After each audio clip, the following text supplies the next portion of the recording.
आप लोग pen diary रख लेंगे। Thank you. श्रीमद् भगवद गीता कोई विशेष जाति, कोई विशेष वर्ग समुदाय के लिए नहीं है, अपितु ये मानव जगत के लिए है।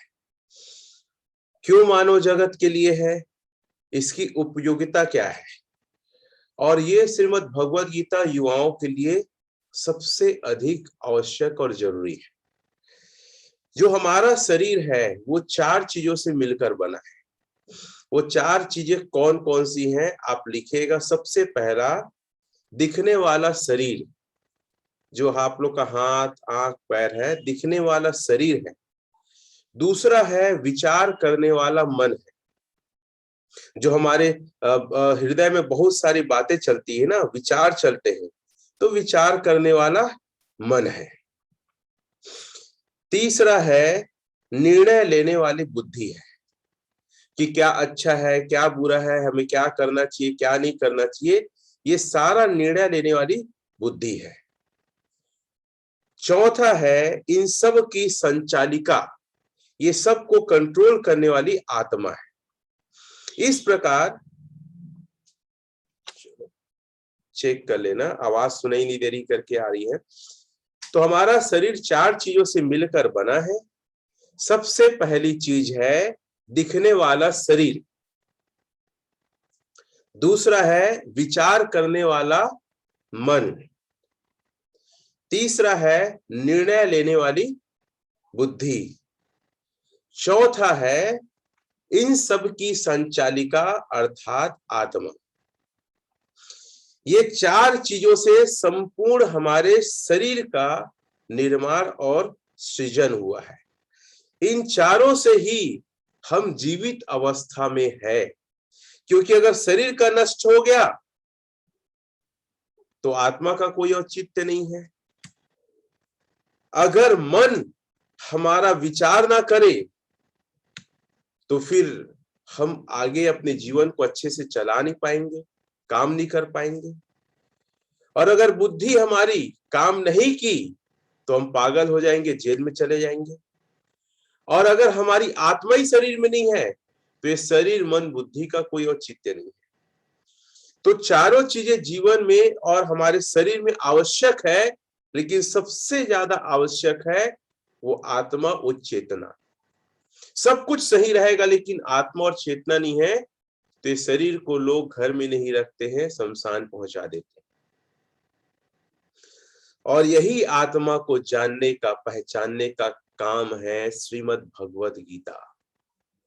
जो अपने आप में ये ज्ञान, अपने आप में ये जीवन समझना है तो वो अध्ययन करिए आप श्रीमद् भगवद गीता को। साथियों, श्रीमद् भगवद गीता का प्रचार प्रसार श्रील प्रभुपाद ने पूरा विश्व में किया, क्योंकि पूरे विश्व में सबसे अधिक भाषाएं इंग्लिश बोली जाती है, सुनी जाती है, समझी जाती है। और श्रीमद् भगवद गीता का प्रचारक श्री प्रभुपाद जी को इंग्लिश का अच्छा ज्ञान था। इसके गुरु ने कहा कि तुम्हारा इंग्लिश का प्रोनाउंसिएशन अच्छा है, उच्चारण अच्छा है, ज्ञान अच्छा है, तुम श्रीमद् भगवद गीता को इंग्लिश में अनुवाद करो और इसका प्रचार पूरे विश्व में करो। क्योंकि हमारे मानव और भारतीय सभ्यता में कहा गया है विश्वकम कुटुंबकम, मतलब विश्व ही पूरा परिवार है। सर्वे भवन्तु सुखिना, मतलब पूरे प्राणी सुख रहे, ऐसा करके। तो श्री प्रभुपाद जी ने श्रीमद् भगवद गीता को विश्व के कोने कोने तक पहुंचाया। आज का युवा चिंतित है, भ्रमित है, दुखी है, टेंशन में है। क्यों? क्योंकि ये चारों में वो सामंजस्य स्थापित नहीं कर पा रहा है।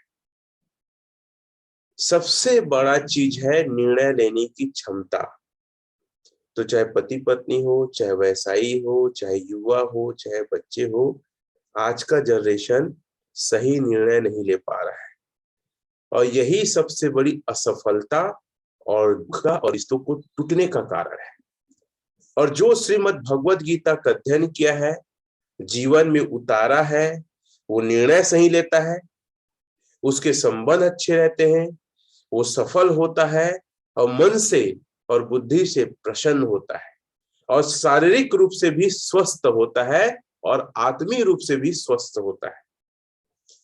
तो ये चारों पॉइंट आप फॉलोअप में लोगों को बताओ जब आप श्रीमद् भगवद गीता किसी को देने जा रहे हैं। आपका सबसे पहले उद्देश्य और मेन लक्ष्य होना चाहिए भगवद गीता उसके घर में पहुंच जाए।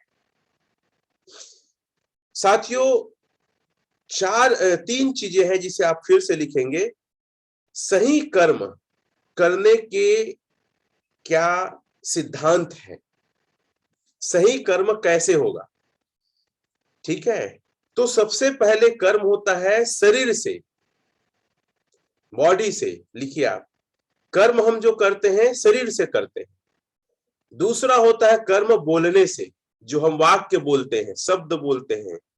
दूसरा होता है शब्द। तीसरा होता है जो सोचते हैं, विचार करते हैं। तो अगर आपको सफल होना है, अगर आपको मोक्ष प्राप्त करना है, अगर आपको खुश रहना है, तो ये तीनों का कितना कितना प्रतिशत होता है। तो बॉडी का जिंदगी में खुश रहने और सफल होने के लिए सिर्फ 1% चाहिए। कितना परसेंट चाहिए? 1%। इसीलिए जो सबसे ज्यादा मेहनत करते हैं दुखी और गरीब पाओगे आप, पैसे की किल्लत और दिक्कत पाओगे आप। और जो हमारे शब्द है, जो हमारा आवाज है, जो हम बोलते हैं, वो आपकी सफलता। सफलता दो प्रकार का लिखना, एक तो है धन से और दूसरा है आत्मा से। बहुत सारे लोग को देखना धन से तो सफल है, आत्मा से सफल नहीं है। तो सफलता लिख लेना, धन से सफलता, आत्मा से। हाँ, एक तीसरा भी जोड़ सकते हो, शरीर से। लिख लीजिए तीनों को, धन से, शरीर से और आत्मा से।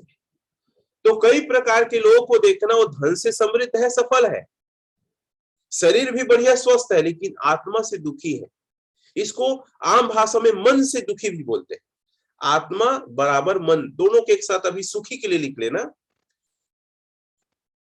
और ये जो बोलने की कला है, बोलने की जो शैली है, ये सुखी के लिए 19% योगदान देती है। और जो हम सोचते हैं, जो विचार करते हैं, विचार भी दो प्रकार, तीन प्रकार के होते हैं, मन से, बुद्धि से और आत्मा से। आपके जीवन में कभी भी समस्याएं आए, दुख है, तकलीफ आए, अकेले शांत में बैठ जाइए, अपनी आत्मा से बात करिए। हाथ को ज्ञान मुद्रा में रखिए। ऐसा रखते हैं ना ज्ञान मुद्रा, जो हम लोग कई बार अनुलोम विलोम वगैरह करते हैं, ये ज्ञान मुद्रा रखिए और अपनी आत्मा से बात करिए। अपनी आत्मा में ध्यान दीजिए, उस सवालों को पूछिए, उसका जवाब आपकी आत्मा सबसे अधिक अच्छा देगी आपको।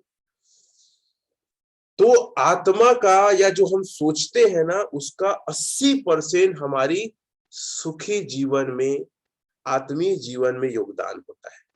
और ये चीज को बताइएगा, जो स्लाइड आप लोग देख रहे हैं, ठीक है, वो स्लाइड को बताइएगा हमारी सफलता या हमारा जो शरीर 4 चीजों से मिलकर बना है, शरीर, मन, बुद्धि और आत्मा। और भगवद गीता ही है, श्रीमद् भगवद गीता ही है जो ये चारों को साथ में लेकर चलेगा। ये चारों ऐसे रथ के 4 घोड़े हैं। ये मैं आपको समझा रहा हूं, आपको फॉलो पे समझाना है। ये रथ के ऐसे 4 घोड़े हैं जो अलग अलग दिशा में भागते हैं, बहुत तेजी से भागते हैं। इसीलिए आदमी दुखी और असफल है। लिख लीजिए, 4 घोड़े हैं जो अलग अलग दिशा में भागते हैं, इसीलिए आदमी दुखी है और गरीब है, असफल है। और इन चारों को एक करने का अगर कोई सूत्र है, कोई फार्मूला है, तो है श्रीमद् भगवद गीता। क्लियर है? समझाना आना चाहिए आपको सामने वाले को। दूसरा जो लॉजिक मैं बता रहा हूं, हम जो काम करते हैं ना, या हमारी जो सफलता है, वो 3 बातों पर निर्भर करती है। शरीर से कैसे काम करते हैं, बोलते हैं तो कैसे काम करते हैं, और सोचते हैं तो। शरीर से काम में 1% सफलता है, बोलने से 19% सफलता है, और सोचने से 80% सफलता है। और ये तीनों को सही दिशा में अगर केंद्रित करता है, एक शक्ति पुंज का निर्माण करता, शक्ति पुंज होता है ना, सही दिशा में इन तीनों को अगर एकत्रित करता है, तो वो कोई है तो वो श्रीमद् भगवद गीता ही है। इसीलिए आप उन व्यक्तियों का नाम को जानते हैं, जो कुछ नाम जानते हैं आप, लेकिन है दुनिया में बहुत लोग जो श्रीमद् भगवद गीता को अपनी सफलता का आधार मानते हैं। महात्मा गांधी जी, नरेंद्र मोदी जी, विवेकानंद जी, अब्दुल कलाम जी, विवेक बिंद्रा जी, सोनू शर्मा जी, ऐसे कुछ पैटर्न है जो पूरी दुनिया को अपने सफलता का श्रेय श्रीमद् भगवद गीता को देते हैं। और श्रीमद् भगवद गीता से सफल होने वाले एक नहीं करोड़ों लोग हैं। अगर मैं बात करूं श्री देवकी नंदन दीक्षित महाराज, जो सबसे ज्यादा अभी उपदेश में, सत्संग में माने जाते हैं, पूजे जाते हैं, उनका सफलता का श्रेय, उनके प्रवचन का श्रेय है श्रीमद् भगवद गीता। ऐसे कई लोग हैं, अनंत लोग हैं, और उनमें से एक मैं भी हूं जो श्रीमद् भगवद गीता को विगत 3 महीने से पाठ कर रहा हूं। तो ये आपके जीवन को चमत्कार से भर देगा, आपके जीवन को एक नई दिशा और दशा देगा। अब श्रीमद् भगवद गीता के कुछ श्लोक के माध्यम से इसके महिमा को मैं बताना चाहूंगा। श्रीमद् भगवद गीता अगर आपके पास है तो 18 अध्याय निकालिए, श्लोक नंबर निकालिए आप 68। भगवान क्या कहते हैं, मैं भगवद गीता साथ में रखा हूं।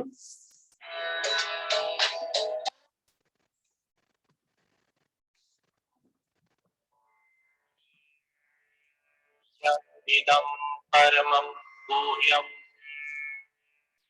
मद्भक्तेष्वभिलाष्यति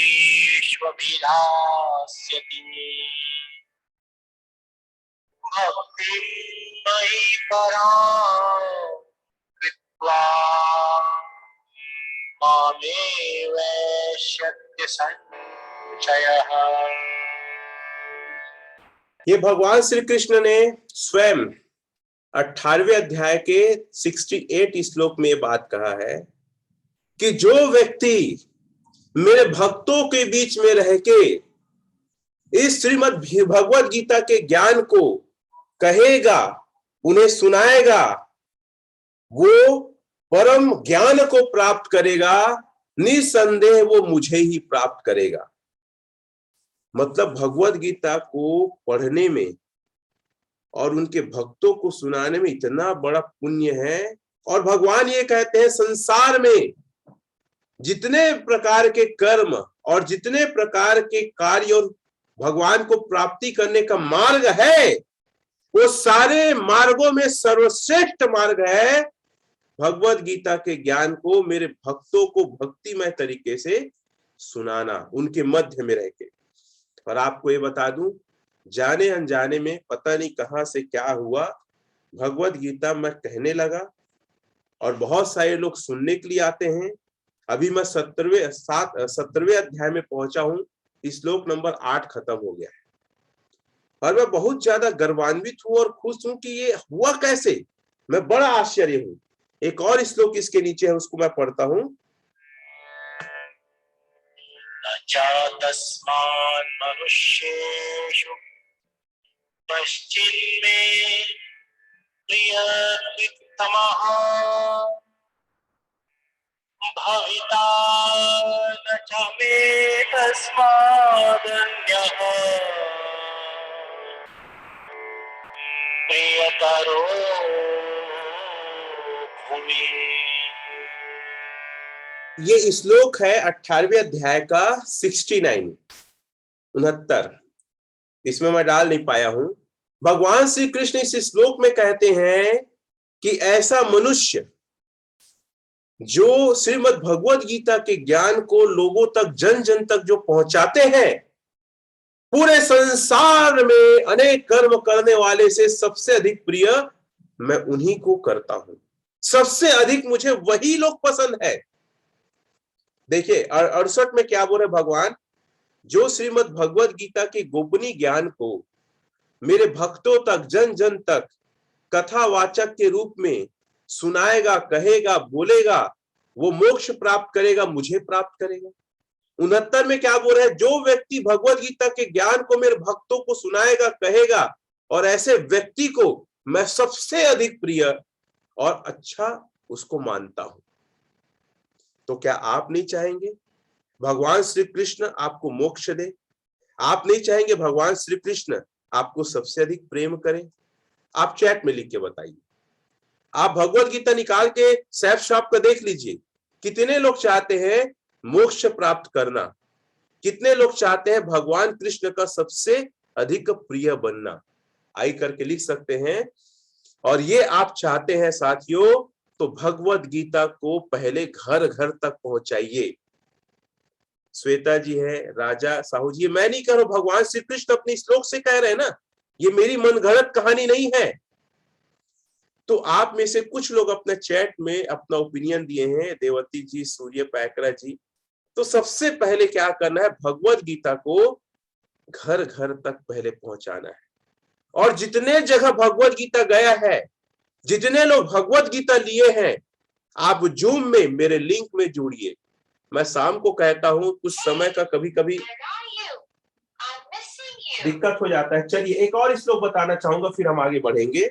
आप श्लोक नंबर निकालिए 71, भगवत गीता का 71 श्लोक निकालिए, मैं पढ़ता हूं। श्रद्धावान् असूयश्च शृणुयादपि यो नरः सोऽपि मुक्तः शुभान् लोकान् प्राप्नुयात् पुण्यकर्मणाम्। कितना अद्भुत आनंद वाला श्लोक है। भगवान श्री कृष्ण कहे 18वें अध्याय की 71वें श्लोक में, जो भक्तगण, जो व्यक्ति इस श्रीमद् भगवत गीता के ज्ञान को सुनेगा, श्रद्धा से सुनेगा, दोष मुक्त योग होके, मतलब श्रद्धा से मतलब पूर्ण समर्पण से। दोष मुक्त मतलब होता है किसी प्रकार का संचय ना होना। भगवान श्री कृष्ण ने श्रीमद् भगवत गीता के अध्याय, किसी में मुझे याद नहीं आ रहा, कहा है कि जो व्यक्ति मुझ पर 100% विश्वास रखते हैं, श्रद्धा रखते हैं, समर्पण भाव रखते हैं, उसे मैं प्राप्त होता हूं। तो जो व्यक्ति भगवान श्री कृष्ण के द्वारा कही गई इस भगवत गीता को सुनेगा श्रद्धा से और बिना संचय, बिना दोष मुक्त हुए, वो भी व्यक्ति मुझे अर्थात मोक्ष को प्राप्त करेगा। ये कितनी अच्छी बात है, समझिए आप। तीन श्लोक का फिर से मैं अनुवाद कर रहा हूं संक्षेप में। 68 में भगवान श्री कृष्ण ये कहते हैं कि जो व्यक्ति गीता ज्ञान को मेरे भक्तों को सुनाएगा, कहेगा, समझाएगा, वो मुझे प्राप्त करेगा। 69 में कहते हैं कि जो व्यक्ति इस भगवत गीता को भक्तों को सुनाता है, कहता है, वो मनुष्य मुझे सबसे अधिक प्रिय है। 71 में कहते हैं कि जो मनुष्य श्रद्धा से दोष मुक्त होकर वो भगवत गीता को सुन भी लेता है, वो भी मोक्ष प्राप्त करता है। तो क्या आपको नहीं लगता इतनी अच्छी बातें भगवान कृष्ण ने कही है, तो हर जगह और जन जन तक इस ज्ञान को हमें पहुंचाना चाहिए। देखिए, आप बिजनेस में हैं, लेकिन इस बिजनेस में होने के बाद भी आप बहुत अच्छा काम कर सकते हैं। अब ये भगवान कृष्ण के द्वारा जो ज्ञान है, उसको एक सूत्र के रूप में मैं पिरोया। आप भगवत गीता पढ़ेंगे तो क्या चमत्कार होगा। आर से होता है प्रोग्रामिंग, ठीक है। ये आर, सॉरी पी था, वो आर लिखा गया गलती से, सॉरी, है ना। पी है, पहला पी अक्षर है, पी फॉर प्रोग्रामिंग। अगर आप भगवत गीता पढ़ते हैं ना, तो आपका दिमाग का जो प्रोग्रामिंग है जबरदस्त हो जाएगा। आपके दिमाग में निगेटिव थॉट नहीं आएगा, शिकायत नहीं आएगा। आप भाग्य, भगवान, किस्मत, माँ बाप, माहौल को, गुरु को या अपनी टीम को, सीनियर, किसी को दोष नहीं दोगे। आपकी प्रोग्रामिंग, आपका निर्माण, आपका सृजन जबरदस्त हो जाएगा। ये ताकत है श्रीमद् भगवद गीता में। फिर टी फॉर थॉट, आपके विचार जबरदस्त बनेंगे, क्योंकि मैं पहले ही बता चुका हूं, शरीर, मन, बुद्धि और आत्मा, 4 चीजों से पूरा हमारा इस पूरे बॉडी का निर्माण हुआ है। उसके बाद मैं बता चुका हूं कि अगर आप सही कर्म करेंगे तो शरीर का सही कर्म होना चाहिए, बोलने में सही होना चाहिए और सोचने में सही होना चाहिए। तो जो विचार है, सोच है, वो सही तरीके से आपका विचार बनेगा, निगेटिव विचार नहीं बनेगा कि मैं किसी को लूट लूं, धन कमाना है तो चोरी कर लूं, धन कमाना है तो डाका कर लूं, अगर जमीन को बढ़ाना है तो अपने भाई का छीन लूं, या धोखा देके किसी को मार पीट दूं, या अधिकारियों को मिला के हत्या लूं। ये नहीं चलेगा। आपका थॉट ना एक पुण्य और एक सही दिशा में चलेगा। ये ताकत है भगवद गीता में। और एफ फॉर होता है फीलिंग। आप महसूस हैप्पीनेस करोगे, आप खुश रहोगे, आप आनंदित रहोगे, आपका मन हमेशा चंचल, खुशी और उल्लास से भरा रहेगा। ये ताकत है भगवद गीता में। याद रखना, न खाने में सुख है, न धन में है, न पहनने में सुख है। असली सुख तो आत्मा में है। और आपको पता है, बहुत सारे साधु सन्यासी, जैसे मीराबाई सुने हैं, सूरदास सुने हैं, कबीरदास सुने हैं, ये लोग भक्ति में इतने ज्यादा आनंदित हो जाते थे कि इनको संसारिक वस्तुओं में आनंद नहीं आता था। जैसे कई लोग को गाड़ी में बड़ी बड़ी गाड़ी आ जाए, अच्छा घर हो, ट्रेन प्लेन ऐसा, एसी में बैठते हैं, फ्लाइट में, तो बहुत सुख होते हैं ना। तो ये सुख ना, जो आत्मा के सुख है ना, उसके सामने 0% है।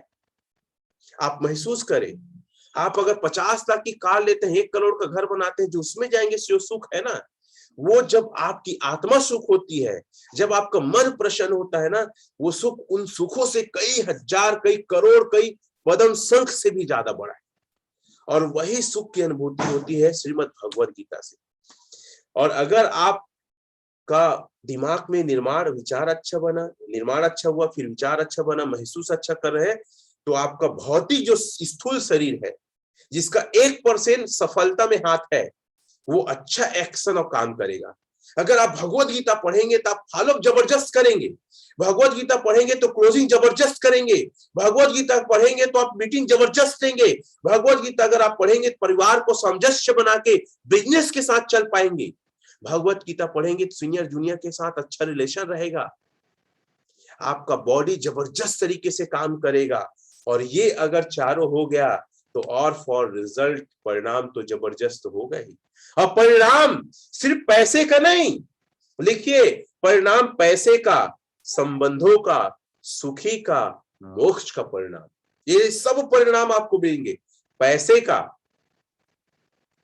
लिखते जाइए, पैसे का सुखी रिजल्ट, पैसे का, रिश्तों का, शरीर का, आत्मा का, मोक्ष का, ये सारे परिणाम आपको मिलेंगे। देखो, भौतिक जीवन में जो सफल होते हैं ना, अमीर बनते हैं, वो सिर्फ धन से और सम्मान से अमीर बनते हैं। ठीक है, रिलेशन से कई लोग अमीर नहीं बन पाते, घर में विस्फोट होता है। तो आप रिलेशन में भी सफल हो जाएंगे, लिख लीजिए, रिलेशन में सफल, और साथ ही साथ आपकी आत्मा प्रसन्न रहेगी और आप मोक्ष के द्वार पे पहुंचेंगे। वो सफलता, संसार की सबसे बड़ी सफलता है मोक्ष। और ये सारे पॉइंट और स्लाइड आप फॉलोअप में भगवद गीता प्रमोट करते समय रखिएगा जरूर, आप देखिएगा कितना बड़ा आपको रिजल्ट मिलता है। और साथियों, श्रीमद् भगवद गीता घर घर पहुंचाएंगे ना, धन तो कमाएंगे ही आप, धर्म का भी प्रचार करेंगे। सनातन धर्म, हिंदू धर्म, भगवान श्री कृष्ण को आप घर घर तक पहुंचाएंगे। पैसे तो कमाएंगे ही, पैसे के साथ साथ पुण्य कमाएंगे।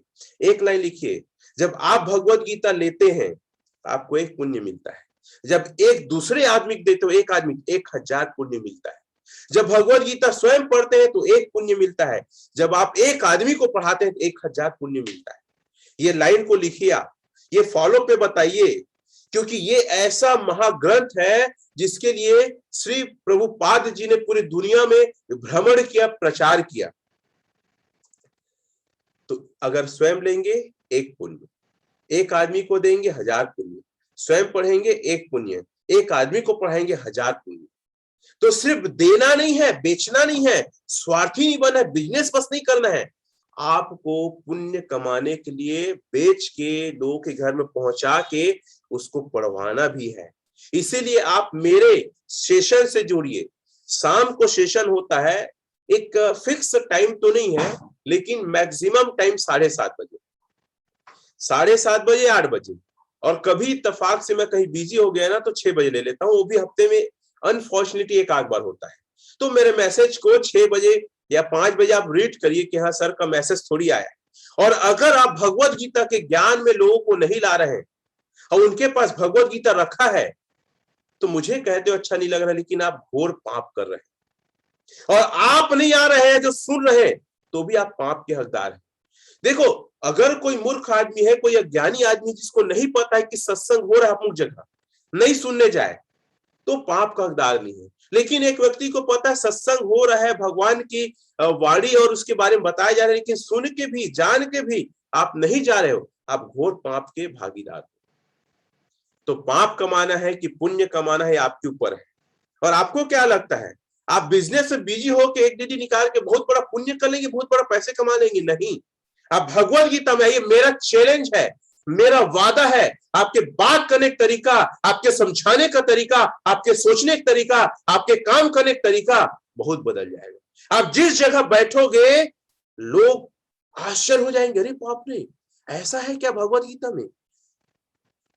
तो अभी सूर्यकांति जी कई सारे भगवत गीता बेची, वो बोली सर मैं कुछ लोग से मिली, मैं सिर्फ आधा घंटा भगवत गीता पढ़ाई, वो लोग चका गए और लेना चाह रहे थे तो सिर्फ भगवत गीता, ऐसा उनका ओपिनियन है। टाइम रहेगा तो मैं जरूर उनको बुलाऊंगा, तैयार रहे। तो साथियों, ये कोई छोटा मोटा ज्ञान नहीं है। अच्छा, भगवत गीता कैसा ज्ञान है, भगवान श्री कृष्ण अपने श्लोक में बताते हैं।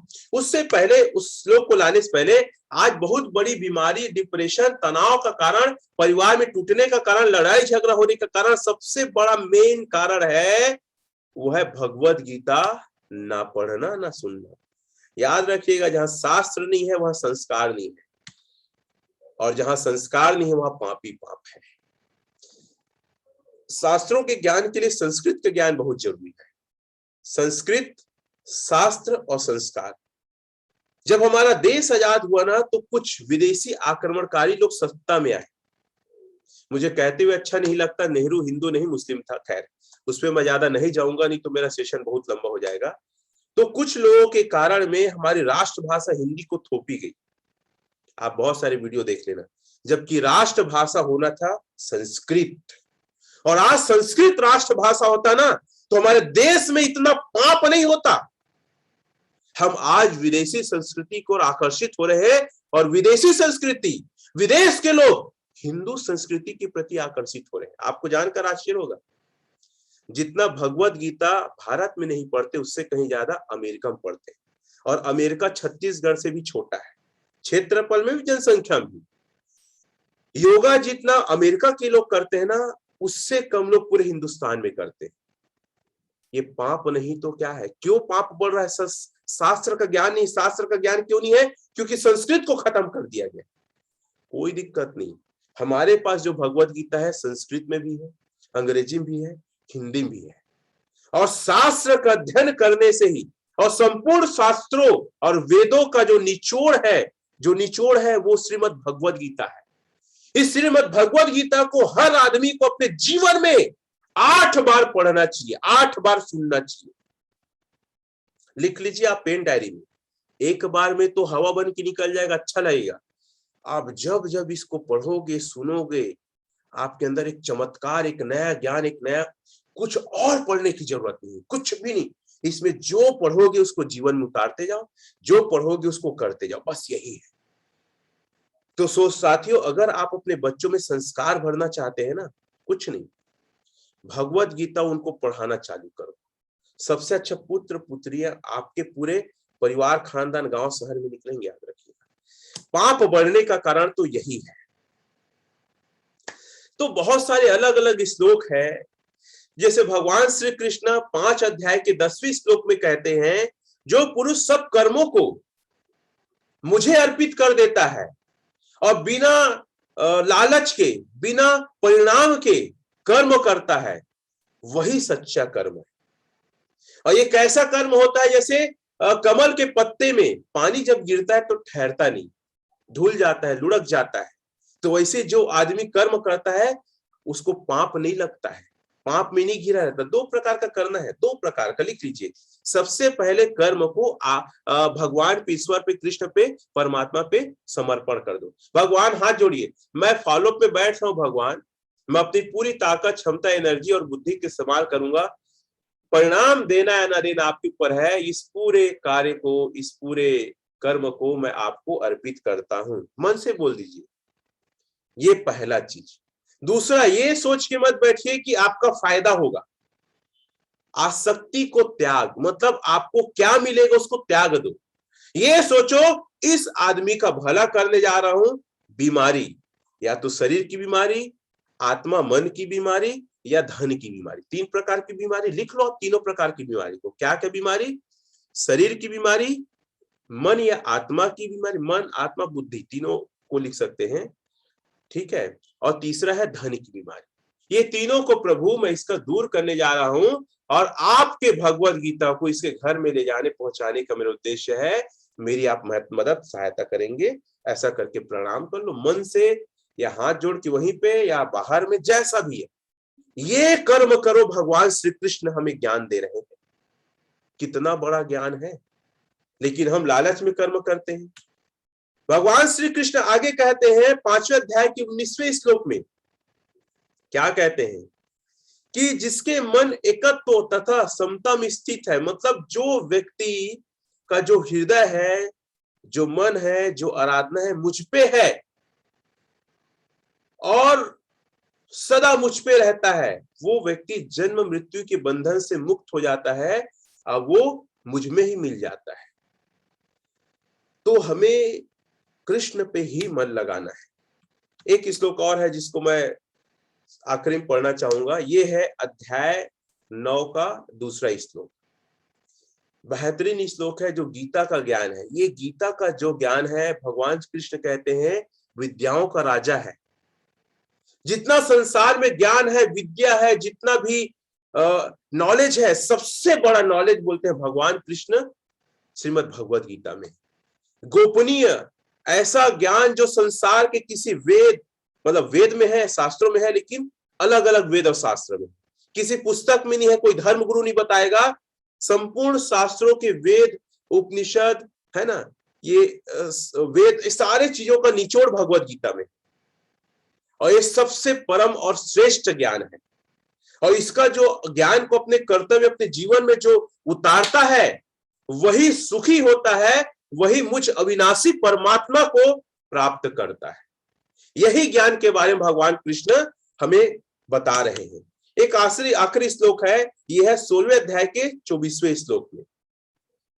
क्या कहते हैं भगवान? इससे तेरे लिए इस कर्तव्य और अकर्तव्य की व्यवस्था में शास्त्र प्रमाण है। मतलब ऐसा बोलते हैं कि अगर तू जिंदगी में क्या करना है, क्या नहीं करना है, क्या अच्छा है, क्या बुरा है, कौन अच्छा इंसान है, कौन बुरा इंसान है, मुझे जीवन में क्या खाना है, क्या नहीं खाना है, कैसे रहना है, कैसे पहनना है, कैसे पूजा करना है, जो भी तमाम आपके प्रश्न है दिमाग में, कर्तव्य अकर्तव्य, जो भी पूरे जिंदगी में, अगर उसको समझना है तो एक ही तरीका है, शास्त्र जो कहता है उसको कर।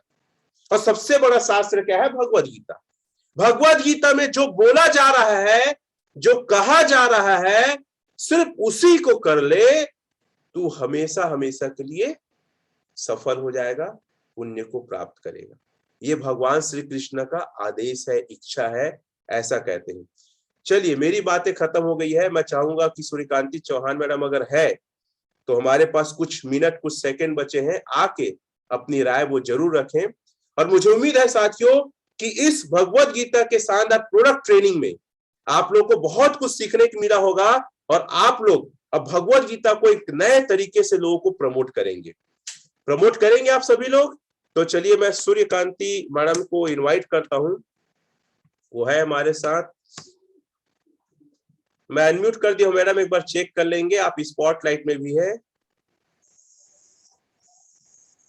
सबसे पहले आपको भगवत गीता की ज्ञान देने के लिए कोटि कोटि प्रणाम सर जी, और पैनल में उपस्थित सभी साथियों को मेरा नमस्कार, सुप्रभात। जी सर जी, अध्याय 1 से लेकर के अध्याय 16 तक हम लोग आपके माध्यम से सर भगवद गीता का अध्ययन कर चुके हैं, जिसमें मैं एक सेशन को शायद नहीं कर पाई हूँ, बाकी पूरा सेशन मैं अलग से एक कॉपी बना रही हूँ सर जी।